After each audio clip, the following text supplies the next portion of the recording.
평안하라 라고 말씀 제목을 정했습니다. 그런데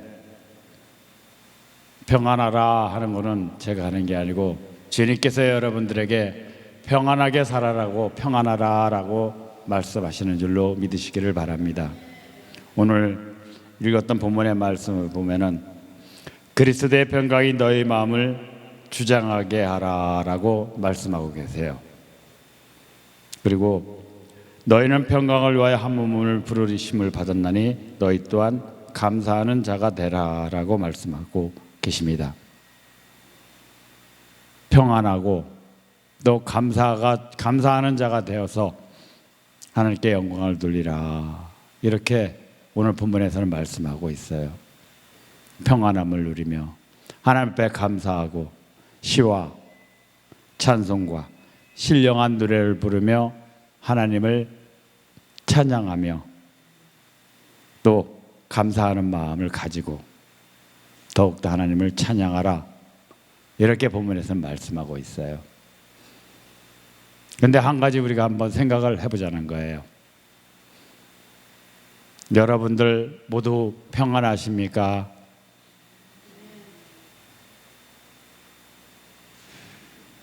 우리가 살아가면서 이 평안한 삶을 살고 고난이나 환난을 없이 다 평안하게 살기를 원합니다. 그런데 이놈의 세상은 왜 자꾸 나한테 고난을 주고 환난을 주고 속상한 일을 만들게 하고, 또 괜찮아졌다 싶으면 누군가 옆에 와서 찝쩍거리며 힘들게 하고. 세상이라는 게 그래요. 나는 누구하고 싸우기도 싫고 시비 걸어서 큰 소리 내기도 싫은데 옆에 있는 사람은 자꾸 나를 찝쩍거리면서 시비를 걸고, 처음에 한 번은 참고 두 번 참고 세 번 참았는데 안 되면 어떻게 돼요? 빵 터지잖아. 세상이라는 것이 참 어렵고 내 생각대로 안다는 게 세상 일이잖아요. 저 또한 많은 어려움 가운데 또 제가 여러 가지 일들을 겪으면서 그래도 목사인데 이렇게 하면 안 되지. 저희 딸내미가 집에 일이 생기고 어려운 일이 생기면 그래요. 엄마는 난리쳐도 돼. 근데 아빠는 목사님이니까 난리치면 안 돼. 아빠는 목사님이니까 절대 화내서도 안 되고, 어디 식당 갔을 때 식당에서 음식이 들어가 있어도 음식에 뭐가 들어가 있어요, 이물질이. 그러면 제가 뭐라고 하려고 그러면은 딸내미가 그래요. 아빠는 목사님이니까 참고 내가 얘기할게. 그러면서 그래도 제가 뭐 잘하는 건 없지만 그래도 목사 안수 받고 하나님의 종입니다, 종으로 살겠습니다 고백하고 목사로서 살기를 했는데 왜 이렇게 어렵기만 하고 답답하고 짜증이 날까? 그러면서 제가 성경 말씀 중에서 가장 붙들고 있던 말씀이 그 말씀이 있어요. 항상 기뻐하라, 쉬지 말고 기도하라, 범사에 감사하라, 이 말씀이었어요. 그러면서 기뻐할 수 있는 삶, 기도하는 삶, 그리고 늘 감사할 수 있는 삶을 살고자 그 말씀을 가지고 내가 어떻게 살면은 항상 기뻐하는 삶을 살고 감사하면서 또 기도하면서 살 수 있을까? 저는 말씀 속에서 힘을 얻고 그 말씀이 나의 힘이 되고 소망이 되고 능력이 되려면 어떻게 해야 될까? 우리 삶 속에 말씀을 어떻게 적용해야 내가 그 말씀을 따라 순종할 수 있을까? 저는 그런 생각을 늘 하고 말씀을 준비할 때도 그 말씀 뒤에 우리 삶이 어떠한 삶을 살아가면서 살아야 그 말씀을 따라갈 수 있다 하는 것을 많이 생각하고 또 기도하면서 하나님 앞에 은혜를 구하고 합니다. 우리가 이 항상 기뻐하면서 기도하면서 감사할 수 있는 것. 그런데 우리가 평안하지 않다면, 내 삶 속에 평안한 삶이 없다면 우리가 감사할 수 없게 되잖아요. 속상하고 힘든데, 짜증나고, 그런데 내 마음속에 감사가 사라지게 되잖아요. 평안이 없으면, 내 마음이 평안하지 않으면, 우리 삶이 평안하지 않으면 감사 또한 할 수가 없게 되고, 감사하는 마음이 사라지게 되면은 내 삶 속에 불평만 나와요. 원망만 나오게 되잖아요. 우리 속담에 그랬잖아요. 모난 둘이 정 맞는다고. 저는 그전부터 그랬어요. 세상 둥그렇게, 하나님이 세상을 둥그렇게 만들었으니까 우리도 둥글둥글 살아야 되는 거야. 저는 그런 말을 많이 하고, 제 아내나 딸에도 그랬어요. 어디 가서 부딪히려고 하고 싸우지 말아라. 하나님이 세상을 둥그렇게 만들었는데 왜 우리는 모나게 사느냐 이거예요. 그러면서 내 생각 속에, 내 마음 속에 왜 나는 뭐가 나서 불평이 나오고 원망이 나올까? 그러면서 그전부터 붙들고 있던 말씀, 그 항상 기뻐하라, 쉬지 말고 기도하라, 범사에 감사하라 하는 말씀에 대해서 그 말씀을 두고 더 기도하고 그랬어요. 그랬더니 어느 날 하나님이 저에게 주시는 말씀이 그거예요. 하나님이 너와 우리들을 사랑하신다라는 그 말씀. 그 말씀을 붙들고 또 기도했더니 하나님이 주신 게, 사랑하는 자녀들은 평안하게 살기 원하고 기쁨을 살기 원하는 하나님의 뜻이 우리 삶 속에서는 우리가 고난받고 환난받고 어려움 겪고 살기를 원하는 게 하나님의 뜻이 아니었다는 거예요. 그러면서 기도하는데 그런 생각이 들어가요. 우리가 기도하면서 하나님 뭐 주세요, 뭐 주세요, 뭐 주세요. 근데 이상하게 하나님 하나도 안 주시더라고. 그죠?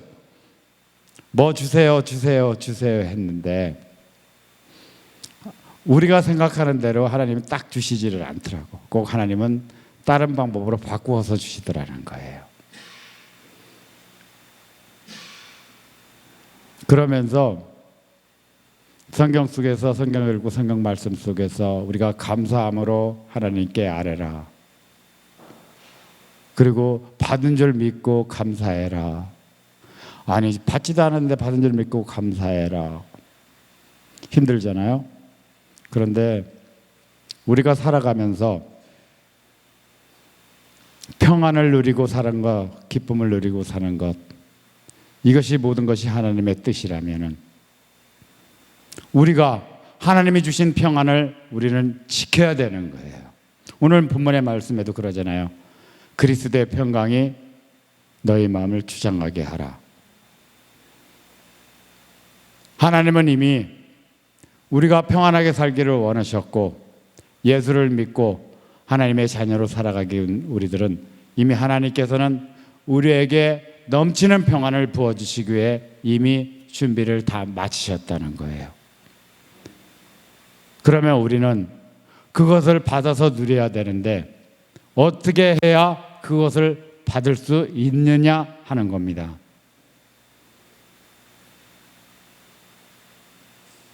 내 마음과 생각, 내 생각 잘 못 지키잖아요. 성경에서도 그리스도 예수 안에서 우리의 마음과 생각을 지켜주시겠다 분명히 주님은 말씀하셨어요. 그런데도 내 마음과 생각은 잘 안 지켜지잖아요. 그러면서 제가 붙들고 있던 그 말씀 속에서, 그래, 나는 그래도 주님만으로 기뻐하면서 주님 안에서 기뻐하고 또 감사하며 기도하며 살 거야. 이렇게 하면서 성경을 보고 또 기도하면서 생각하면서 하나님이 다 생각나게 해주시더라고요. 오늘 이 사도 바울도 이 글을 성경 글로 들은 사도 바울도 그 시대적 상황을 보면 감옥에 있는 상황이에요. 감옥에 갇혀서 감사하는 자가 되세요. 그럴 수 있을까요? 또 구약에 보면 하박국 선지자도 그러잖아요. 뭐가 나무에 아무것도 없고 감람나무도 아무것도 안 달리고 포도나무도 아무것도 열매도 안 달리고 외양간에 소나 양도 다 없어도 구원해 주님만으로 감사하겠다, 기뻐하며 감사하겠다 그러는데, 우리 삶에 그 처한 상황을 보면은 불안해질 수밖에 없다, 이런 생각이 들어가더라고요. 근데 그게 맞잖아요. 그래서 내가 처한 상황을 내가 내려놓고 그 상황을 이겨나갈 수 있는 방법, 그게 무엇이었을까? 저는 그걸 찾고 싶었어요. 그래서 주 안에서 기뻐하며 감사하며 기도하며 살겠습니다, 이렇게 늘 기도했는데 방법이 없잖아요. 제가 모르잖아. 기도는 하는데 방법을 모르겠는 거야. 그랬는데 제가 본업은 목사고 또 알바를 합니다. 근데 알바를 하다가 평택에서 알바를 하다가 지금 공주로 옮겼어요. 근데 거기서 차 타고 가는 시간이 한 40분 걸립니다. 40분, 50분. 그런데 처음에는 하나님 저 금난교회 어떻게 해주시고 우리 목사님들 어떻게 해주시고 뭐 계속 그렇게 해주세요 기도했어요. 그런데 어느 순간 기도가 바뀌었어요. 주님 감사합니다. 주님 사랑합니다. 주님 찬양합니다. 모든 영광 받으시옵소서. 그랬는데 그 기도가 나오기 시작하면서 하나님의 은혜를 주시는 거예요. 그러면서 속상했었던 거, 힘들었던 거, 이런 것들이 나도 모르게 사라지고 위로가 되는 거예요. 그래서 지금은요 40분 50분 동안 공주 갔다가 거기서 알바하고 또 올라올 때 한 2시간 가까이를 그 기도만 하고 와요. 하나님 감사합니다. 사랑합니다. 찬양합니다. 모든 영광 받으시옵소서. 예수님 감사합니다. 사랑합니다. 찬양합니다. 모든 영광 받으시옵소서. 2시간 동안 그 기도만 해요. 그러면 하나님이 더 큰 은혜를 주시고 마음의 평안을 주시더라는 거예요. 손님들하고 싸우기 싫고, 또 제가 하는 일이 손님들을 많이 상대하다 보니까 조금 그 다툼 같은 게 또 많이 일어나요. 그러다 보면은 막 속에서 부글부글 일어났는데 저녁 때 퇴근하면서 그 기도를 하고 오면은 부글부글 끓었던 마음들이 편안하게 가라앉아요. 그걸 보면 그렇게 기도하면서 얼마나 감사한지 몰라요. 나한테 처한 그런 상황이나 고난이나 환난을 생각할 게 아니라 내가 주님을 사랑하고 또 감사하는 그 마음, 그 마음을 지키는 것, 이것이 하나님이 우리에게 주신 평안을 지키는 법이다. 저는 이렇게 당당하게 말씀드리고 싶습니다. 하나님은 여러분들이 평안하고 기뻐하며 감사하며 늘 기도하고 하나님 앞에서 예수 그리스도 안에서 하나님께 영광 돌리기를 원하고 계시고, 또 우리가 부족하고 연약하다 할지라도 하나님은 늘 채워주시고 또 인도하신다는 사실입니다. 우리 삶 가운데 하나님이 주신 은혜, 하나님이 주신 축복, 그 모든 것을 우리가 누리고 살아야 하는 것은 우리의 의무입니다. 당연히 해야 되는 거예요. 여러분들 그거 하나 생각해 보세요. 안 하는 것과 못 하는 것, 그 차이가 얼마나 크냐? 하늘과 땅. 성경 말씀대로 말하면 천국과 지옥이에요. 안 하는 거는 하나님이 하나님의 뜻대로 살겠습니다 고백하면서도 안 하는 것은 불순종이에요. 근데 못하는 거, 내가 부족해서, 내가 모자라서 못하는 것은 하나님의 은혜를 구하는 거예요.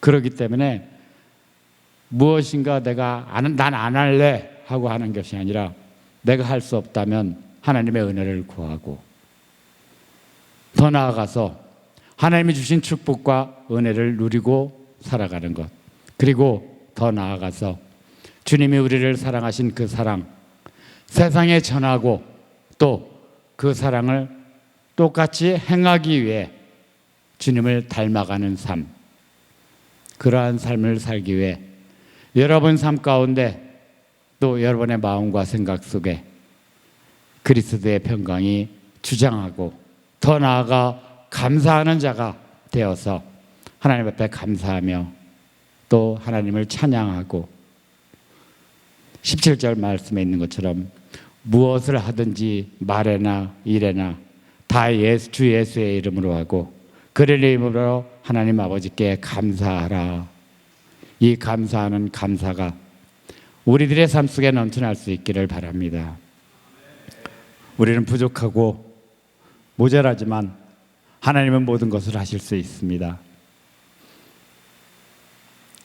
하나님이 여러분들과 함께 하시기에 여러분은 하실 수 있고, 또한 하나님께 큰 영광을 돌릴 수 있는 하나님의 축복받는 자녀임을 잊지 마시고 더욱 감사하는 저와 여러분이 되시기를 예수 그리스도의 이름으로 축복합니다.